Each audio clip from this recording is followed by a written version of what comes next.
గుజరాత్ రాష్ట్రంలో గత కొన్ని రోజులుగా భారీ వర్షాలు కురుస్తున్నాయి. ఫలితంగా కొన్ని ప్రాంతాల్లో వరదలు ముంచెత్తుతున్నాయి. ముఖ్యంగా వడోదరలో పరిస్థితి చాలా దారుణంగా ఉంది.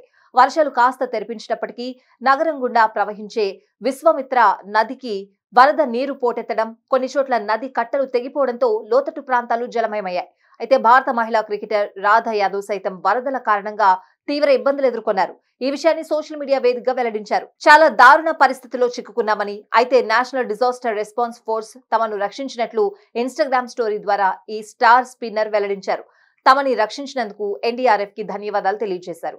రోడ్డుపై నీరుండడంతో పడవల సాయంతో ఎన్డీఆర్ఎఫ్ సిబ్బంది ప్రజలను రక్షిస్తున్న వీడియోను పోస్ట్ చేశారు.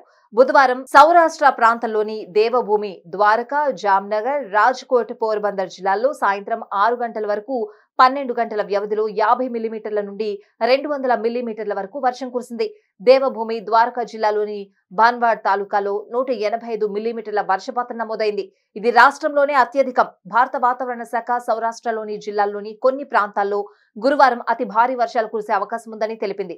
గత 3 రోజుల్లో వర్షాల కారణంగా రాజ్కోట్, ఆనంద్, మహీసాగర్, ఖేడా, అహ్మదాబాద్, మోర్బీ, జునాగఢ్, భరూచ్ జిల్లాల్లో మొత్తం 26 మంది ప్రాణాలు కోల్పోయారు.